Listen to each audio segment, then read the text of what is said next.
तो हेलो दोस्तों, आज हमारे पास आ चुका है क्लास 10th गणित का पेपर जो कि 2025 यूपी बोर्ड के लिए बहुत ही इम्पोर्टेंट होने वाला है। तो आपको बता दें कि किस तरीके से यूपी बोर्ड का मैथ का पेपर आने वाला है और क्या रहने वाली है, इसके कैसे टाइप के क्वेश्चन पूछे जाएंगे आपको इस मॉडल पेपर में देखने को मिलेगा। और ये बता दें आपको 70 अंक में से अगर यदि आप इस मॉडल पेपर को सॉल्व कर लेते हैं तो आपका यकीन मानिए कि आपका 30 नंबर यहाँ से क्लियर हो जाएगा। 100% ये मेरी गारंटी है, क्योंकि यह बहुत ही खास मॉडल पेपर रहने वाला है। खासकर यूपी बोर्ड 2025 वो भी क्लास 10th मैथ सब्जेक्ट के लिए बहुत ही इम्पोर्टेंट होने वाला है ये मैथ का पेपर। तो आइए हम बात करते हैं क्लास 10th मैथ गणित के बाद में। तो सबसे पहले आपको बता दें, यहाँ पर 3 घंटा 15 मिनट आपको मिलेंगे पूरे पेपर को सॉल्व करने के लिए। इस पेपर में आपको जो है 15 मिनट पेपर को पढ़ने के लिए दिया जाएगा और पूरे पूरे आपके 3 घंटे जो है पेपर को सॉल्व करने के लिए आपको दिया जाएगा। चलिए हम आइए एक एक कर कर क्वेश्चन को सॉल्व करते हैं। चलिए देखते हैं पहला क्वेश्चन क्या कह रहा है। बहुविकल्पी टोटल रहने वाली है। पहला है, यदि 26, 169 का HCF 13 हो तो 26, 169 का LCM मान होगा। तो आप लोगों ने छोटी कक्षाओं से ही HCF और LCM पढ़ा होगा ना। तो ये बहुत ही इजी रहने वाला है दोस्तों। तो इसका करेक्ट आंसर आपका क्या हो जाएगा। ऑप्शन ए दे रखा है 26, ऑप्शन बी है 52, ऑप्शन सी है 338, ऑप्शन डी है √3। तो इसका करेक्ट आंसर आपका ऑप्शन नंबर सी हो जाएगा, यानी कि 338। चलिए आइए क्वेश्चन नंबर दूसरे की बात करते हैं। यदि द्विघात समीकरण 3x² - 6x प्लस के इक्वल 0 है तो मूल समान हो तो के का मान क्या होगा।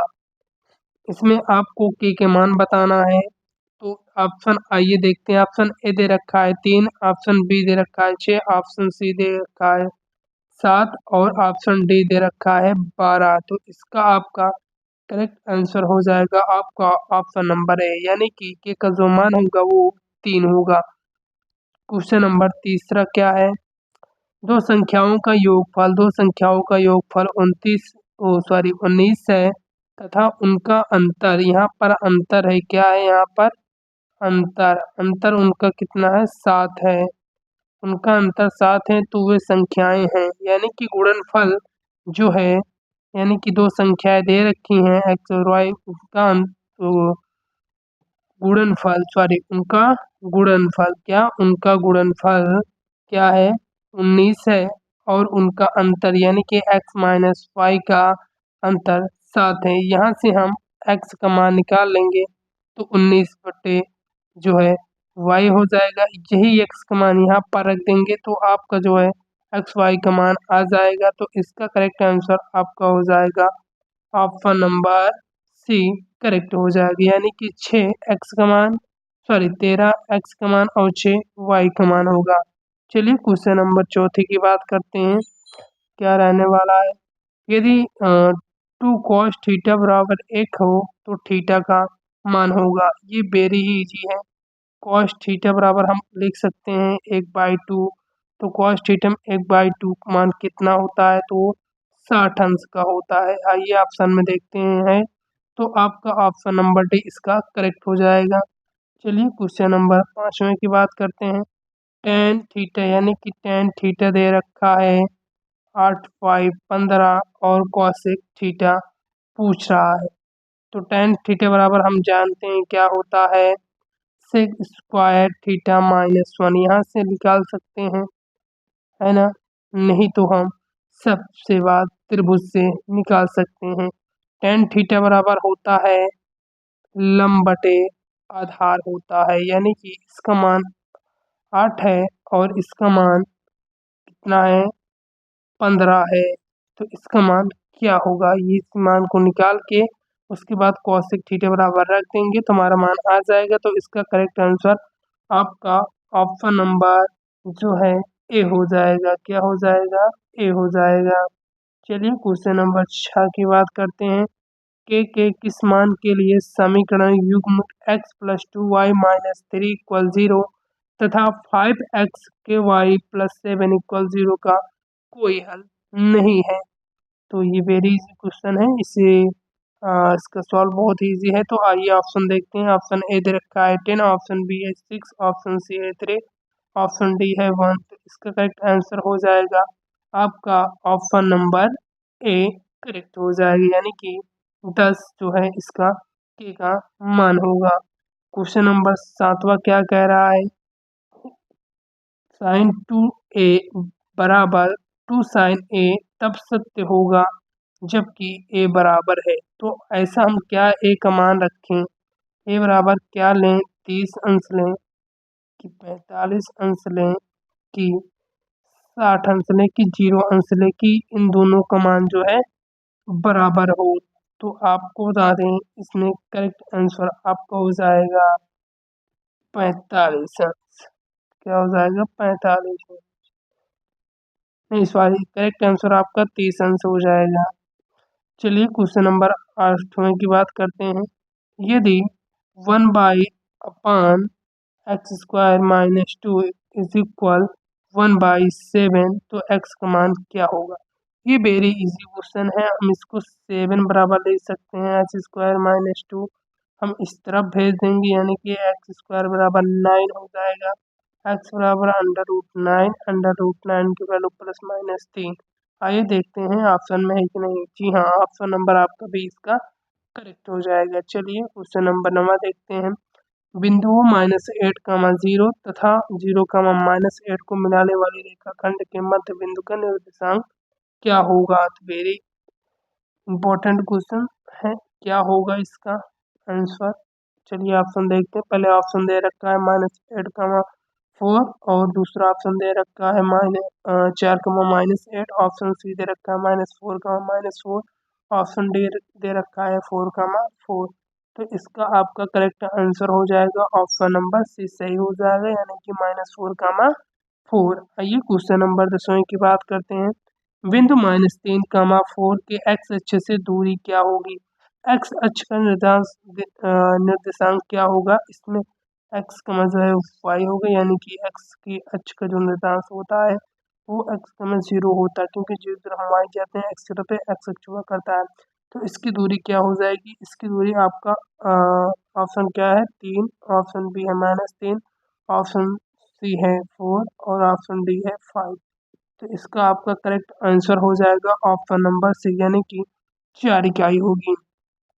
क्वेश्चन नंबर 11 क्या कह रहा है, समीकरण x² - 7x + 12 = 0 के मूलों के व्युत्क्रमों का योगफल होगा। मूलों के व्युत्क्रमों का योगफल क्या होगा। ऑप्शन ए दे रखा है 7/12, ऑप्शन बी दे रखा है 6/11, ऑप्शन सी दे रखा है 5/12, ऑप्शन डी दे रखा है 3/6। तो इसका आपका correct answer option number A सही हो जाएगा, यानी कि 7/12 होगा। आइए क्वेश्चन नंबर 12 की बात करते हैं। एक त्रिभुज की भुजाएं 7 सेमी और 9 सेमी और 13 सेमी है, तो वह त्रिभुज होगा। यानी कि एक त्रिभुज है, क्या है, एक त्रिभुज है, एक भुजा। अगर हम समकोण त्रिभुज हैं, यानी कि ये 13 है, लंब 9 है और ये 7 है, तो उसका मान क्या होगा, उस कोण की मान, यानी कि त्रिभुज कोण होगा तो वो न्यून कोणीय होगा या समकोणीय होगा या अधिक कोणीय होगा या समभुज नहीं है। तो इसका करेक्ट आंसर आपका हो जाएगा ऑप्शन नंबर सी, यानी कि अधिक कोणीय होगा। चलिए क्वेश्चन नंबर 13 की बात करते हैं। यदि 65 और 117 के एचसीएफ को 65 m बराबर -117 के रूप में व्यक्त किया जाए तो m का मान क्या होगा।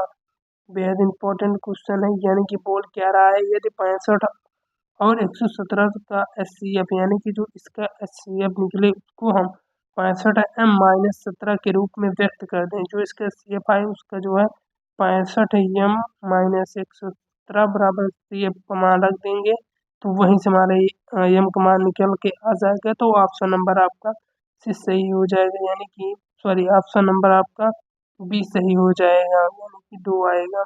चलिए क्वेश्चन नंबर 14 की बात करते हैं। निम्न में से कौन सा सह-अभाज्य संख्याओं का एक युग्म है? ये हर बार बोर्ड में आया हुआ क्वेश्चन है। मैंने एक बार नहीं कई बार आपको बताया है कि सह-अभाज्य भाज्य संख्याएं हर में से बोर्ड में पूछी जा चुकी हैं। तो इसमें ऑप्शन क्या दे रखा है? 1435 जो कि नहीं होगी। ऑप्शन बी दे रखा है 1825, ऑप्शन सी दे रखा है 3193, ऑप्शन डी दे रखा है 3262। तो इसमें सह-अभाज्य संख्या पूछा है। क्या पूछा है? सह-अभाज्य संख्याओं का युग्म यानी जोड़ा।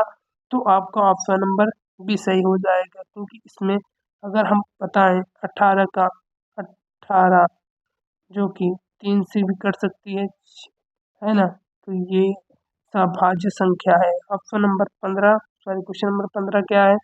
के किस माने के लिए रैखिक समीकरण युग्म के एक्स प्लस वाई के स्क्वायर तथा एक्स प्लस के बी एक्स प्लस के वाई बराबर 1 के अनेक हल है। तो मान पूछा है, तो क्या होगा? अनेक हल क्या होगा? ऑप्शन ए दे रखा है +-1, ऑप्शन बी दे रखा है +1, ऑप्शन सी दे रखा है -1, ऑप्शन डी दे रखा है 6। तो इसका करेक्ट आंसर आपको हो जाएगा +1 होगा। अगला क्वेश्चन क्या है? क्वेश्चन नंबर 16 बिंदु -6, 8 से मूल बिंदु से बनी है, यानी कि मूल बिंदु से इसकी दूरी पूछ रहा है। तो मूल बिंदु से इसकी दूरी क्या हो जाएगी? ऑप्शन ए है 8, ऑप्शन बी है 2√7, ऑप्शन सी है 10, ऑप्शन डी है 6। तो इसका आपका करेक्ट आंसर हो जाएगा ऑप्शन नंबर डी, यानी कि मूल बिंदु से जो इसकी दूरी आएगी वो 6 आएगी। क्वेश्चन नंबर 7वां क्या कह रहा है? बेहद इंपॉर्टेंट है। तो 7वां क्वेश्चन नंबर क्या कह रहा है? किसी पेड़ की छाया उसकी ऊंचाई से √3 गुनी है। सूर्य के उन्नयन कोण का मान होगा। उन्नयन कोण मतलब जो कि हम नीचे से ऊपर की ओर देखते हैं, इसे उन्नयन कोण कहते हैं। बढ़ता हुआ कोण उन्नयन कोण होता है। तो उसकी कोण का मान क्या होगा? 30 अंश होगा या 0 अंश या 60 या 45 अंश? तो इसका आंसर आपका हो जाएगा ऑप्शन नंबर सी, यानी कि 60 अंश होगा, क्योंकि सबसे अधिक इसे देख सकता है वो, है ना।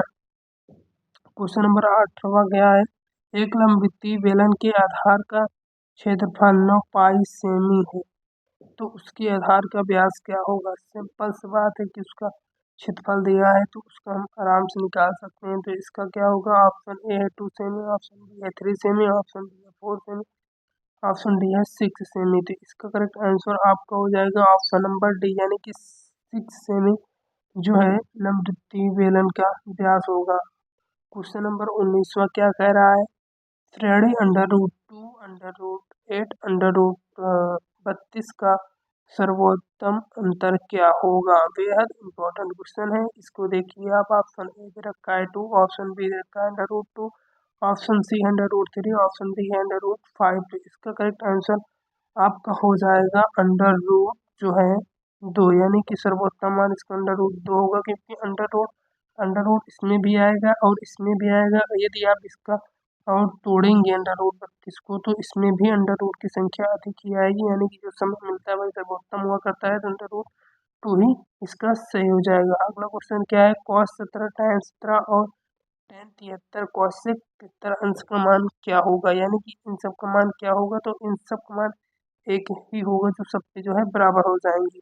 अब खंड बा है जिसमें वर्णात्मक प्रश्न है, तो वो हम वीडियो बहुत ही जल्द लेकर आएंगे। आज के लिए बस इतना ही काफ़ी है। इस वीडियो में मिलते हैं अगले वीडियो के साथ, बहुत ही जल्द मिलेंगे। और ये पूरा वर्णात्मक प्रश्न है जो कि बहुत इम्पोर्टेंट है। धन्यवाद, तब तक के आते हैं।